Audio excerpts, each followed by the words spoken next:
Hello, everybody. Welcome. You might be listening live here on 1150 AM KKNW in the Seattle area, or on transformationtalkradio.com around the world. Or you might be listening from anywhere around the world on Facebook Live, on Transformation Talk Radio's page, or my professional page, or after the fact on ChristineUpchurch.com, or one of the dozens of podcasts it sends up. But wherever and whenever you're listening from, I think you're going to be happy you're joining us here today, because we are going to be talking about that spark within that helps each of us create a wonderful life. But before I get into that, I want to say hello to the people behind the technology. Good morning, Betty. Hi. I got the spark already. Woo! Okay, woohoo, yes. And we are entering the age of Aquarius, so there are lots of sparks flying. We are going through some transformation. And here goes my cat. I knew it wouldn't last for a long time. It was a quick call out before the show started. So if you're watching on video, bye. I like when the cats join us. And I thought I had everything set up here, but suddenly we have sunshine in Seattle. So if I have stripes across my face, it's not because there's something wrong. It's because there's something right here in Seattle. And good morning, Olivia at TTR. How are you? Good morning. I'm doing well. How are you? I'm doing fine, thank you. And I'm really excited about having another show. And I realized that it's February. I am starting the 9th year. This is the 9th year of doing this show, Benny. Can you believe it? We're just starting. I cannot believe it. We're approaching so fast at double digits. I think you just started right after my boys were born. Wow. Right? Oh, that puts it into perspective. In parenting time, it's a really long time. I know. Yeah. Oh, yeah. It's amazing. Time flies. And today we have Stephanie James with us. She was raised in Fort Collins, Colorado, and she's a psychotherapist, a dynamic public speaker, and a published author with nearly 30 years of experience in the mental health field. She was nominated for Fort Collins Woman of the Year in 2014. And she's worked with many people of all ages and backgrounds, from children in elementary school to being a major of cognitive behavioral therapy for seriously mentally ill individuals, to being a mental health therapist. She has a passion and a mission to bring as much love and healing to the world as possible. She has been able to share her mission with a wider audience on her weekly radio show and podcast. High five, Stephanie. We'll high five in a minute. Another radio show host. And she's the originator and host of the Spark Summit 2019, a summit integrating wisdom from thought leaders, national best-selling authors, and luminaries in psychology, science, and spirituality, some of whom have been on the show before. Stephanie is a leader in a local Random Acts of Kindness women's group. Oh, I love that. We're going to learn more about that. And when not writing, she spends her free time with her tribe of cohorts. Oh, I like that. Not cohorts, but cohorts. Her 2 beautiful daughters, and jumping on the trampoline with her grandson. I'd like to welcome our guest today, Stephanie James. Hi, Stephanie. Hi, Christine. So great to be here with you today. It's nice to have you here. And I meant to show your book. It's The Spark, Igniting Your Best Life. I love that imagery because, that spark, I think, is within each of us. And sometimes it feels bigger than other times. But we're going to chat today about how we can identify it within, and how we can take that spark and turn it into a flame of passion and purpose. So first, I'd like to find out how you came to having this mission, because everybody has his or her story that's meaningful, that directs them to their path. Can you share a little bit with our listeners and viewers about your path? Yeah, absolutely. I feel like part of what happened to me in this interesting journey of life, I was blessed to have 13 years of just amazing childhood, where I had a really intact, beautiful family that we were all just really close. We did lots of stuff with relatives and in the mountains, really in touch with nature. So I would say I was really in touch with that essential spark that was me, that I believe is our essence from a That's young age. how lucky of you, because so many people have such trauma and dysfunction in the early stages. Absolutely. Uh-huh. Absolutely. So to go from that and really being loved and nurtured and being in touch with that, when I think about being 4 years old and going to preschool academy, I remember it was in this little old house. And as I would get to the school, the kids would be waiting on the porch. And when I would walk in, would jump up and down. We'd all jump up and down together and be Yeah. really excited. And I remember having that feeling of like, just loving everyone. I had no real concept of that. You didn't love everyone. Uh-huh. So, this wonderful childhood, I was definitely a daddy's girl. I followed my dad around all the time. I was his little shadow, no matter what he was doing. If he was going to the university, he was a professor here at CSU, I would follow him. I definitely would be out doing yard work. I even would sit on the counter by a sink when he would shave, and he'd put shaving cream on my face, and I'd pretend like I was shaving too. Oh. And all of this really beautiful childhood in one evening was completely shattered. At 13 years old, my brother and I awoke in the middle of the night. My brother was 10 at the time, to the sound of screeching tires going down the driveway. And as we peered out from my second floor bedroom window, we saw my mom tearing down the driveway and my father actually jumping on the hood of the car and beating on the window for her to get out. And we were just like, what is going on?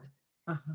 Unbeknownst to us, because we had these very affectionate, happy parents, very successful parents, never fought in front of us.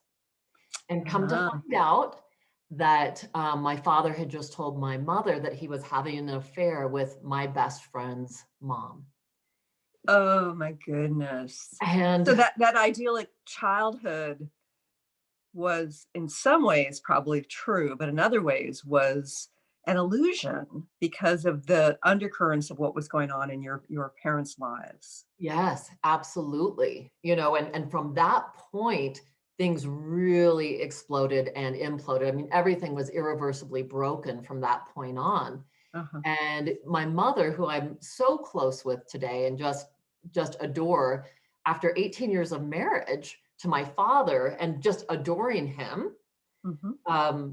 was devastated and became emotionally unstable at the time. So it was really natural for me to go with my father. I moved in with him.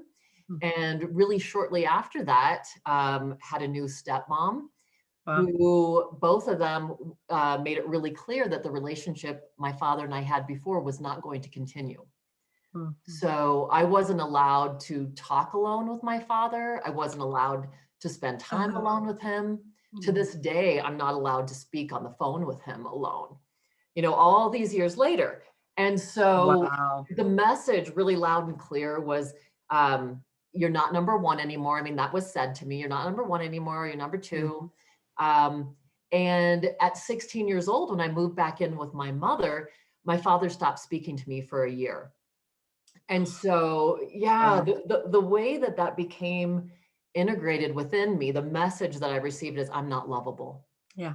Like there must be something really wrong with me to be rejected and Right. feel so distant from him. So, I have to tell you, I went about a decade just trying to earn love. I was like, if I just, if I could just show up perfect enough in this world, if I look good enough, if I have the right clothes and the right career and I just work really hard, then someone will really love me. And it wasn't until I was in a workshop in San Francisco. I'd gone to a healing school out there. And the purpose was really to become a conduit for healing, to kind of work on your stuff and be as clear as possible. Sure.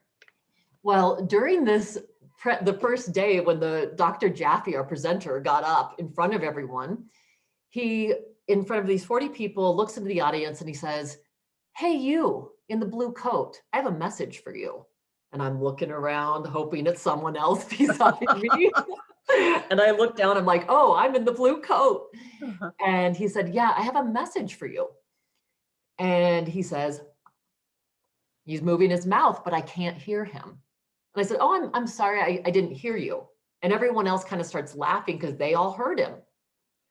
And he says, okay, my dear, he's kind of chuckling. What I'm trying to say to you is, and right when he said that, all of the air conditioning units in the place came on and nobody could hear him. Weird. So by now, everybody's laughing, and so he invites like the whole group. He says, come on up to the stairs that led up to the stage. He's like, why don't you all come up here and sit up here? And he's like, my dear, obviously you are so blocked from hearing this. And he said, my message to you is stop trying.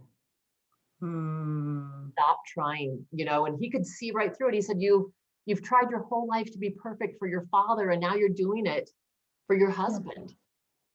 Stop trying. And it was such a huge catalyst for me, Christine, because what happened is I got this huge aha of like, I don't have to go and earn love. I don't have to do anything.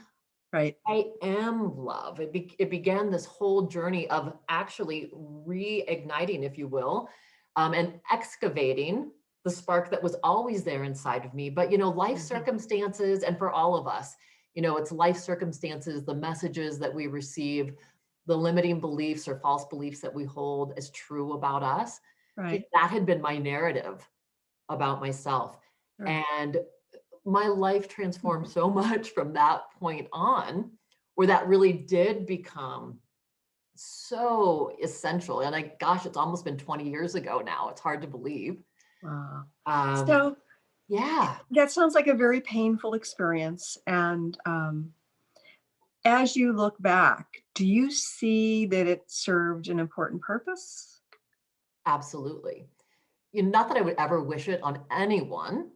It's interesting though, because I do a lot of trauma work, but even with I'm also a transformational life coach. So even with clients that aren't experiencing trauma, I feel like when people come to the table, I have a depth of compassion, a depth of empathy that I think if I would have continued to lead that just really blessed life, I wouldn't have had that depth. Like I have been gutted. I have been raw at times of my life. And I think that then provides the space that I've been able to hold that for others.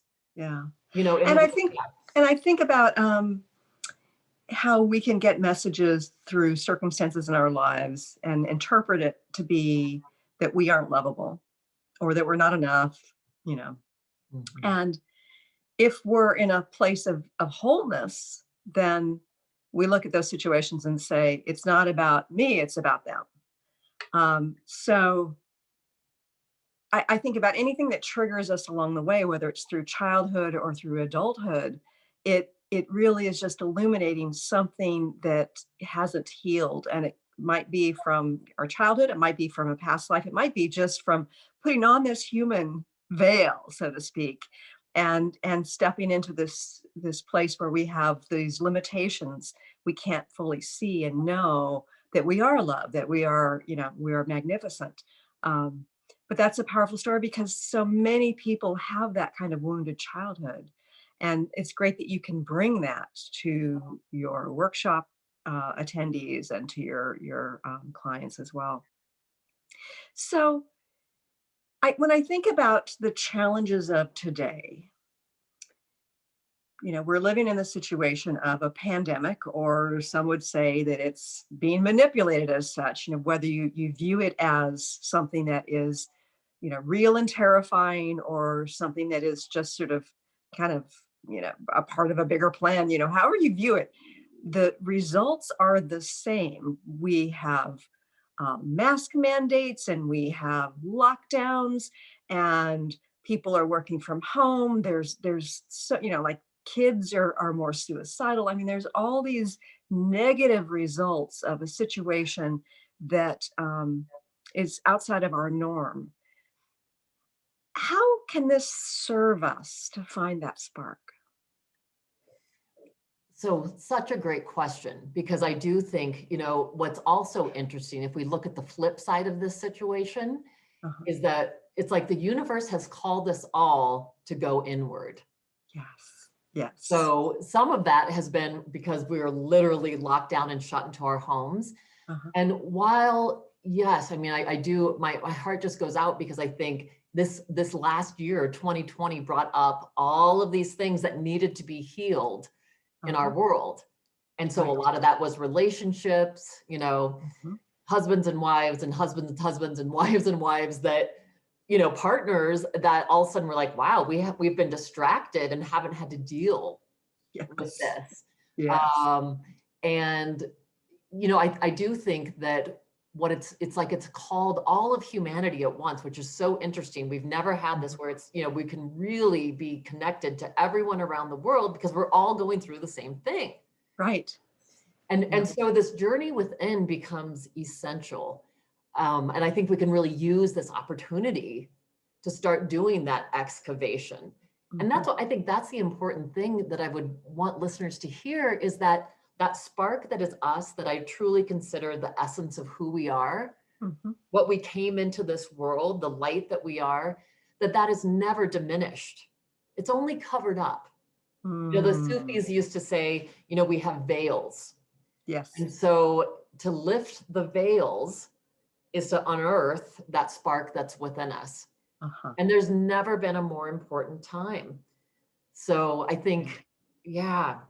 And the way that we do that, the way that we start moving towards excavation is, I truly believe that it starts with showing up for ourselves. What does that mean, to show up for yourself? Yeah. So what it means is really making a commitment to do your own work, number one, and to take care of yourself. You know, I call it truly befriending yourself. It's not like, you know, we hear the old thing, oh, just love yourself, be your own best friend. Yeah, it's not about that. It's a deeper relationship with ourselves. And so the way in which we do that, I think it's interesting because I think about, if we had a new friendship, we just met someone, we wouldn't automatically trust that person. We wouldn't say, oh, I'm going to tell you all my deepest, darkest secrets, and I'm going to have you pick up my kid at daycare now every day. I mean, we just wouldn't do that. Yeah. And so it's the same in cultivating a relationship with ourselves. We have to build trust. Interesting. So, yeah. And so the way, what does that mean, to distrust ourselves? well, what it is we don't trust ourselves to show up for ourselves, because we have made commitments to ourselves over and over again. And we don't honor those. So the way that you start building this relationship with yourself, and it doesn't have to be huge. It could literally be half an hour in the morning. And you say, okay, for half an hour, my plan is 10 minutes of exercise, 10 minutes of meditation, and 10 minutes of gratitude. And here's the cool thing. Every time that you do that, you're building that relationship with yourself that says, I've got your back. I've got you covered. Right. I'm here for you. And I have to show you what I do. When I do that for myself every day, I put a heart to remind myself that I was loving to myself that day. And so when you look at that and I see a month, like last month, full of hearts, right? It's like, yeah, I'm really showing up for me. I'm taking care of me. And the amazing thing that I think is so essential here is that as we take care of ourselves, as we allow ourselves to heal, then we are bringing that healing to the world. We become a better conduit for healing. And so in the end, it's one of the least selfish things you can do. I think that there are plenty of people in the New Age movement and the consciousness movement who think that it's all about giving, right? And they aren't very open to receiving, either from somebody else or from themselves. So why is it important that we honor ourselves, that we nurture ourselves, that we make ourselves a priority in that way? You know, I think that when we're giving from a place where we don't have that inner reserve, so many times we're giving on fumes. Yes. You know, and so our capacity to give is so much deeper and enriched at such a level where when we're taking care of our essential self, we're giving of a different quality. I mean, you could think of it as a vibration. Right. You know, if I'm Yes. giving, but I'm exhausted, the vibration that I'm giving from is very low. Yeah. And the vibration of what the people are receiving isn't as high too, which, you know, Yes. as an energy healer, I'm very aware of that vibration. And so even if you don't feel resentment for, like, you know, having to give yet again, he said yes to whatever it was, um, even if you're doing it from a real heart place, but you're worn out, then what's getting received is not as high quality vibrationally. Yeah. Yeah. Yeah, absolutely. So you're gifting. Again, it's like, as you do your work, as you allow yourself to heal and take care of yourself, then you are raising your vibration of what you give, of the quality of your relationships. Right. So Yeah. everyone benefits. You know, I think of the analogy of the pebble in the pond. Uh-huh. So that healing and that love then can go out in these concentric circles. Yes, So it's absolutely. really, really powerful, and I think essential Mhm. that we start doing that. I also think that when I've nurtured myself, when I'm more self-aware, then the external events, whether it's like somebody cutting me off in traffic, or um, somebody putting, you know, an idea, or saying something to me in a way that could trigger me, it doesn't trigger me in the same way. And that too has a ripple effect, because it's like that reactivity is a very dysfunctional place to be coming from. Yeah, I mean, that's so interesting, because I was right on that same thought Are that, you you know, okay? Mind meld. I totally feel that connection. And that is so true, that I notice when I'm doing that and showing up for myself, that what starts happening is exactly that. Whatever, you know, life is always going to have challenges. It's going to have, It what, is. you know, it's something that we can't control, that's exterior to us. So what's so beautiful is, as you continue to do this work and practice, what happens is exactly that. Life circumstances can happen. Someone can be grouchy or rude or mean, Uh-huh. and you don't have to own that anymore. And your own Yes. reactivity then becomes, I'm not going to react to that. I Uh-huh. can hold it for what it is. And from a different place, we're responding. Yes. And it not only puts us in a better place and doesn't cause the conflict, but one of the things I found is sometimes in certain situations, as we're accepting of whatever is coming from the other person and we're not reacting, it creates space for them to face what they're doing. Um, I was in a situation once with a boss who could be, you know, really cruel sometimes when he got angry. And people would get, you know, their buttons pushed. And at one point, you know, he did that with me, and I just was there and present. And, you know, he wandered off, and then he came back later and he apologized to me. And I remember people coming up to me afterwards. He apologized to you? He's never done that to us before. Like, they were just so surprised. It was because I knew it was about him and not me. And it allowed him the space to face that it was not about something I had done, but it was about himself. Yeah. Yeah. Yeah. Beautiful. And it's an important gift to give people, to have that place, instead of, you know, playing ping pong and hitting it back to them, you know, let the ball go where it may. And so they see what kind of hit they make, you know, and where their ball went. Yeah. Yeah. Well, and that's what's beautiful too. And what I'm hearing from what you're saying is, like, you're able to drop out of your ego and into your heart, Yeah. so that you And, hold and that space. and not always, obviously, you know. Oh, And no. one of the things I've realized is that sometimes I can swear like a sailor when somebody does something really dangerous in traffic, whether that's to me or to somebody else. But it you know, it moves through me quickly, as opposed to getting my heart rate up for a really long time, and you know, making me replay that story over and over again in my head, which is a huge gift to myself, because that doesn't feel good to stay in that stuff. Yes. Yeah, absolutely. So we're going to have to go to a quick break. But when we return, let's talk a little bit about our stories and how we can sort of re-examine them to find where that spark is. Stay tuned for more with Stephanie James here in just a few moments.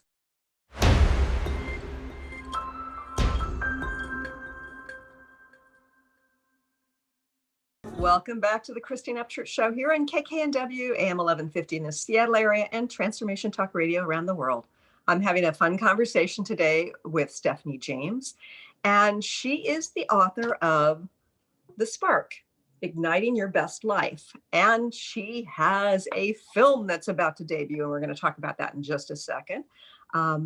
Stephanie, I promised before the break we were going to talk about our stories, the stories we tell ourselves. How can we explore our stories to discover where that spark is and what it is within us? I think, our stories oftentimes are false narratives. Yes. Right? Yeah. So I think it's important that we start really getting in touch first with what is our story? What is it that I find myself telling myself over and over again all day about me? Right. And then I love the question, is that a belief that I generated, or was I told something and then it became the way I saw myself? Right. As a way of kind of clearing off that lens so that we can see ourselves more clearly, or at least see, where did this come from? Uh-huh. So that is definitely with my transformational coaching clients, with my own psychotherapy clients, we really talk about where did we get our limiting beliefs from, and then really realizing them as that false narrative so we can start making room for what's more accurate and true about us. So this is an aside, but it's bringing up a question for me that I think our listeners probably want to hear. First of all, I saw that a statistic, something like 1 in 6 people went into therapy last year for the first time ever, which is fascinating. But you do both therapy and coaching. And I think that there's some people who know that they need some support in their lives. What's the difference between the two, and how would a person choose which, if one or the other or both is appropriate for them to seek? Yeah, great distinction. I think that the clients that I have, my psychotherapy clients, a lot of them are coming to me with anxiety disorders or some low-level depression. I do a lot of couples therapy. And I also I'm a trauma specialist. So I've done a lot of trauma work with people. So it's really when people are at that place in their life where they're saying, yeah, I cannot do this on my own. I'm really needing the support. And what's interesting then, and the distinction for me, is my transformational coaching clients, they're not in crisis. They're not at a point where it feels like things are coming apart, at the hinges. Right. They're saying, I'm really aware that I want to make a change in my life, or I want to grow in a certain way. And I'm willing to do the work. Because as we know, there's a different price point for both of those. And it's an investment in yourself. When you're doing transformational coaching, it's like, I'm going to make the commitment to really, I'm ready for rocket fuel. I'm really ready to, like you said in the very beginning of the show, I'm going to ignite those sparks into a flame. Right. And really start living my life at a higher level, so that I'm really living this, embodiment of my spirit fully ignited in this life. And from the energetic perspective, I view the difference as going within to clear out the clogs in the energetic system, so to speak. And then the coaching is more about encouraging that outward flow of the energy that touches not only the individual's life, but also the lives around them. I love that. Absolutely. Because it really is what their manifestation is or expression is in the world. Right. Exactly. And I think that so many of us have this urging within, and it's almost like an irritation when we're not following that inner urging to make a difference. And it doesn't have to be, like as a podcaster or somewhere in our career. It could just be going and working at a soup kitchen to feel like you're giving back. Or it could be about writing a blog that you feel would touch upon, something of interest for people. But I think we all want to be seen and heard and express ourselves. because this is really a fleeting life, right? And we want to make our mark. I think most people want the world to know that they were here in one way or another, and to Yes. change it. Well, and I think you bring up 2 points, I think, that are really essential. And one is, we can't compare what our purpose is, what our spark is, what our passion is to anyone else's. Right. That they're not going to be the same. And I have a dear friend here in town, and he lives about a block from the homeless shelter. Uh-huh. He doesn't make much money as a waiter, and yet everything that he possibly has, I feel like he's constantly giving to the homeless people who are walking by the front of his house. Right. Oh, that's So, great. yeah, I mean, and that's really his gift. He's just got this passion and compassionate heart for helping the homeless. So whether it's a hot cup of tea that he brings down, he's constantly giving away his travel mugs because he's giving them hot tea, or no matter what, giving a blanket, or just being kind. So that's his heart's journey. He really feels that way. And so I look to him, because it's like, by other people's standards in the world, he's not a success. Right. And yet he is living this beautiful, successful life because he's really living through his heart. This gives me chills, because he's not only of service in that way, in the obvious way of helping them out, but I think about somebody who's caring and compassionate like that, walking amongst them with this thought that they matter, that they're seen and they matter. I mean, that's a huge gift to give the world. Absolutely. Yeah. Absolutely. Yeah. And Christine, the other piece is, I think I've got so many clients that say to me, like, when do we arrive? Like, when do we get there? And as we know, the reality is we never, quote unquote, get there. Right. And I love, Jacob Lieberman taught me this, that, we're all the same height. So whether you feel like, okay, I'm really at this point in my life, I need transformational coaching, or I'm ready for therapy, or I'm coasting along just perfectly, knowing that it's okay. Like, life is going to happen. Things are going to come up, and that we're going to keep growing. As long as we're breathing, we're going to keep growing. And so it's okay to have your emotional, your human, your spiritual experience. Yes. And again, not comparing it to anyone else's. Like, all of us have gone through challenging, hard times. Absolutely.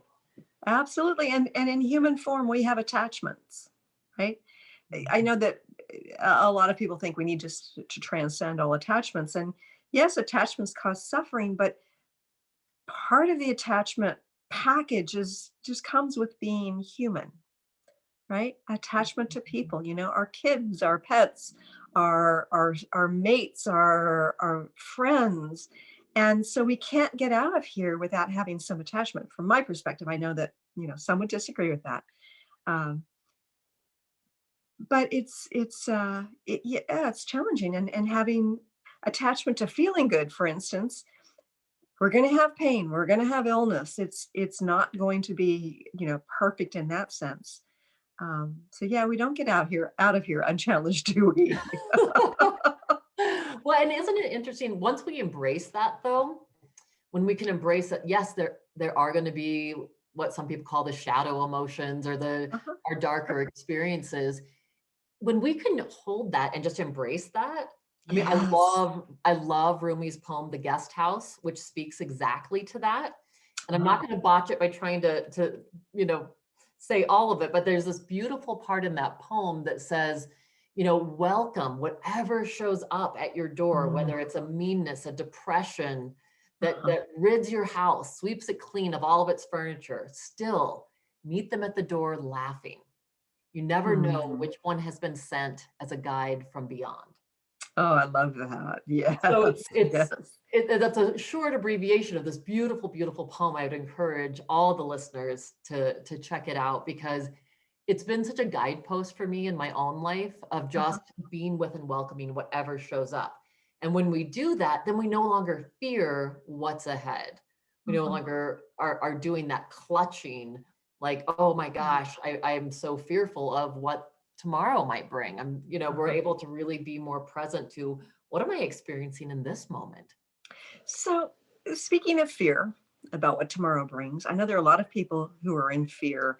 They may be in fear of illness, they may be in fear of having restrictions put upon them by the government, fear of, dark agendas, fear. I mean, there's so many fears that are rampant right now. Fear of being called an idiot, an effing idiot on Twitter or something. I mean, there's just like, people have their guards up in a lot of ways right now. Do you have some tools to share with people that can help them face their fears and help to shift their fears so that they aren't so fearful? Yeah. I think, Christine, one of the important things to note is that our fears are absolutely, well, I can't say absolutely, I would say a high percentage would be more accurate, fantasy. Yes. Yeah. None of that is real. We're making it up. So it's all when we're in anxiety, when we're in fear, 9 out of 10 times it's for something that really isn't real yet. Yes. And when I joke with my clients, I'll say, if you're going to fantasize, you might as well have a good one. Yes. It's just as real as that. And I think what I really work on people with is reeling themselves back in, is what I say, reel yourself back into the present moment. Right. And I am such an advocate of mindfulness and meditation.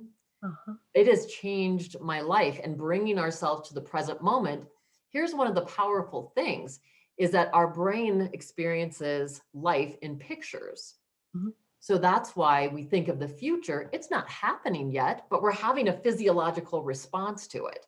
You bet. Same is true when we're having regrets about the past. It's not happening, but we're holding up the picture of this memory in our mind. And then we have, again, this emotional physiological response. Yeah. The beautiful thing is we can create that within us in this present moment. Right. So it's really what we choose to focus our attention on. And this doesn't mean rose-colored glasses. It's not putting your head in the sand. We can acknowledge that, yes, today, and I ask people to stay within 24 hours. I'll say, really see, how can I hold this 24 hours? And control also being a myth. We think we have control because of our habits, because of the things we've done over and over again. The truth is we don't. And when we can kind of let go of that piece and come back, be in this present moment, we can choose, okay, yeah, I'm aware that my chest is tight today, or my throat is tight. I'm experiencing some of this fear in the present moment. Instead of ignoring it, we can breathe into it. Yes. We can really be with our body sensations. And literally, as you do that, it's so interesting. It's that mnemonic device of what we resist persists. Absolutely. Gosh darn it. Yes. It is. So what we're trying to shove down inevitably just smacks us in the face. It just comes back with even more force. So part of it is learning how to bring ourselves to the present moment through breath work, through meditation. And this isn't this huge thing. Again, it could be 10 minutes, but it breaks us out of our trance. Right. I remember many, many years ago, I was working with a therapist and I was afraid of flying. And I needed to fly across the country. And she said, just focus on the moment and breathe into it. Be aware. Okay. As you're on the plane, is everything okay in that moment? Okay. Let go of that fear into the next moment. Breathe it out with the option of picking it up again in the next moment. Right. And as you do that, as you focus more moment to moment, it's kind of like, oh yeah, everything's okay. Oh yeah, everything's okay, right? And then of course, ultimately I let go of that fear and I started traveling the world to teach healing. So I got over my fear, but it was that just bring it back into the moment that you're talking about that was so empowering to me, and using breath and sort of a meditative space. That's very powerful, very powerful. Before we go any further, I want to make sure that people know how they can connect with you. And I want you to share with our listeners about the movie coming out. Yeah, thank you.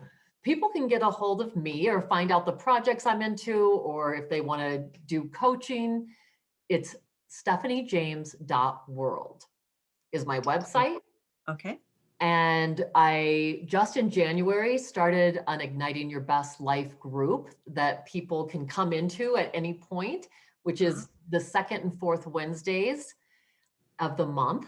Okay. And we're really using the principles and guidelines from the book to do just that. Like, how do you cultivate happiness and grow a sense of grit and resiliency? How do we befriend ourselves? How do we reinvent ourselves if we feel like we're stuck? It's just already just been such a fun group, and I'm so excited if people want to join us. And that is the direct link to that. You can get it on my website, but the direct link is stephaniethespark.as.me.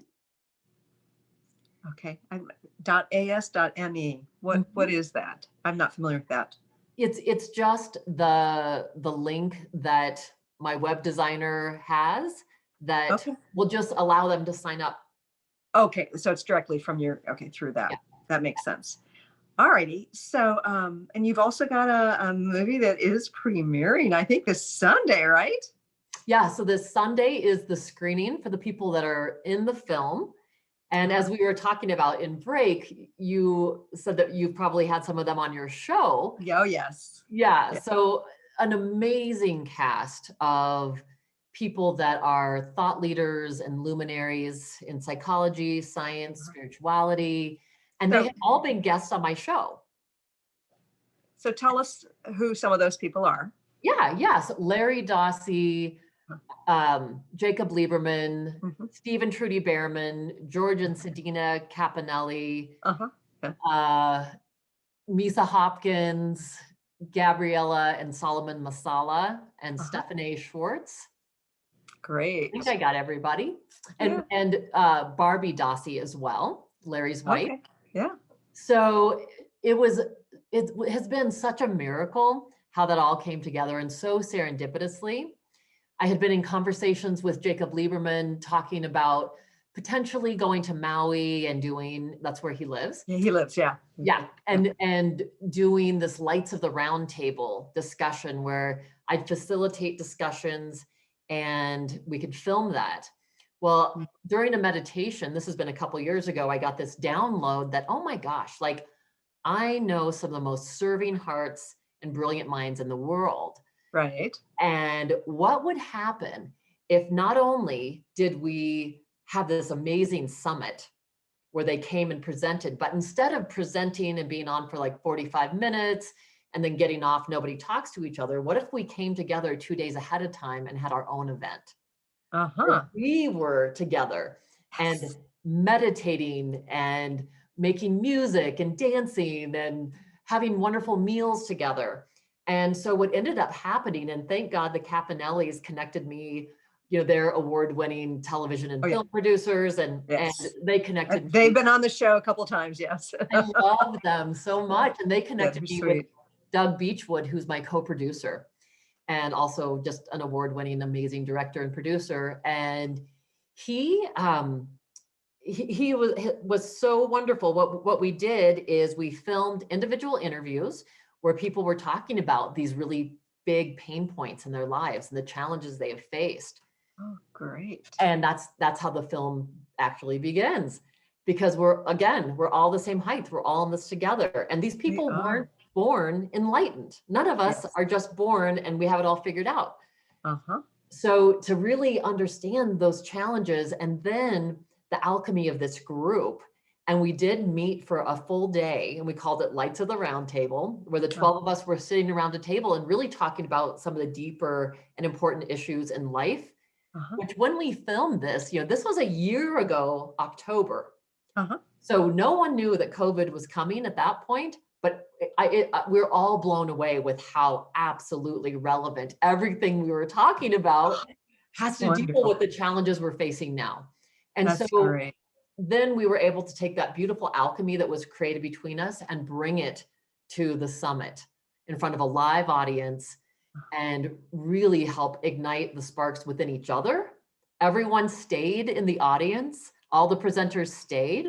That's great. And that tells you it's a really good conference when when they don't like exit and, come back only when it's their time again. Yes. Exactly. And everyone planned on staying. It was like everyone is holding this beautiful space for one another, and that we're all a part of the audience, that we're all there together. So, and really, so the premise of the film is, we face these hardships and challenges like we've been talking about. We all face these things, and yet those things can become the match point that ignites something within us that then becomes our gift to humanity. One of the things I love about the way you put this together was the camaraderie and the conversation.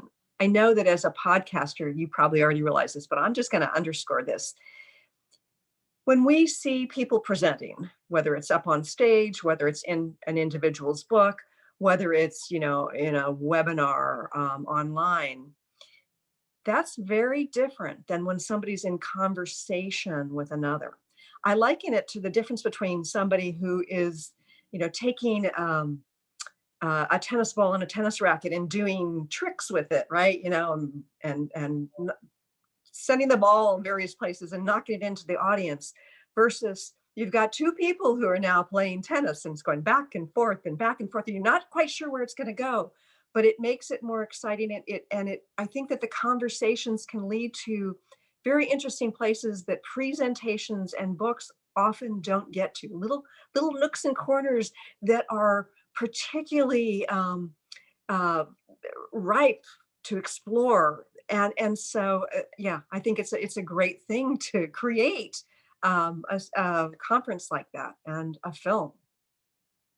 Yeah, so exciting. So the screening is Sunday, and then we're getting ready to go into negotiations with Netflix, Amazon Prime, and Gaia Network to see where it finds its home. Good. Yeah.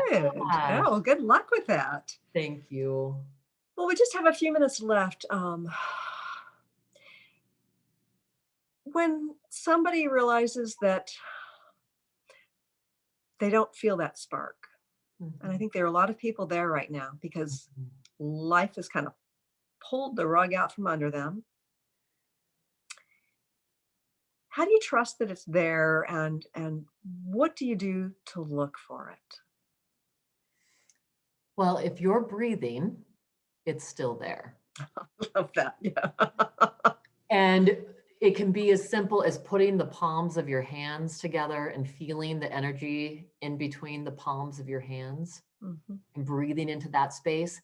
That vibration, that aliveness, that spirit, that's your spark. So it's still there. It's always within us, even if mentally or emotionally we're feeling exhausted or depleted. And I really do feel one of the keys to us accessing that more and more is to go within. We are truly being called to go within right now. And as we sit with that part of us, and however people experience their higher power or the divine or spirit, whatever you call it, really being in touch with that divine spark that's within you. So it doesn't go away. You were born as that. It gets covered up sometimes with thoughts, life circumstances, our own definitions that we said, this false narrative. And so, I would tell people just to breathe deep into that place and have that knowingness that little by little, you really can start excavating this spark. It really is you. Yeah. And as we're present with that, I think that automatically, when we allow it, we begin to see the blockages, right? Those things that are getting in the way. All right. We just got a minute left. Do you have a final message for our viewers and listeners today? I would just say, Christine, that I just invite people to truly just step into this journey or step inward into this journey and to let them know that their healing matters. Yes. Each one of us, our healing truly does matter. And like we talked about before, that's what becomes the pebble in the pond. That's those concentric circles of healing. And each one of us has to be responsible to step into that for ourselves and for humanity. Yes. It's a gift that we so give important. to us and to the world. So that would be my biggest message, is to let people know their healing matters, their contribution matters. Right. And that we all are in this together. We're all interconnected. So it really is essential. Yeah. And I sort of view it as we're all a part of the same orchestra, and we're playing different instruments, and we're playing different roles within, each instrument. So it's unique, but if we aren't playing our music, then the orchestra cannot be at its best and at its fullest. I love that. Yeah. All right. So again, StephanieJames.world, right? Yes. And so you'll have something on your website about the film when it does get released, and whatever venue it's going to get released. Yes, and people can watch a trailer right now. There's a trailer available on my website. So if people want to check out the trailer, I would love them to. The film is called When Sparks Ignite. Oh, I love that. Thank you, Stephanie, for joining us here today. It's been a fun and insightful conversation. Thank you so much, Christine. Such a pleasure to meet you and to be here. And thank you all you viewers and listeners today. We do the show for you, and I'm hoping that you step into your vibration of change. Thanks so much for tuning in today. If you'd like to empower yourself to step further into your vibration of change, please visit my website at christineupchurch.com, where you can learn more about my insights, upcoming events, and private sessions.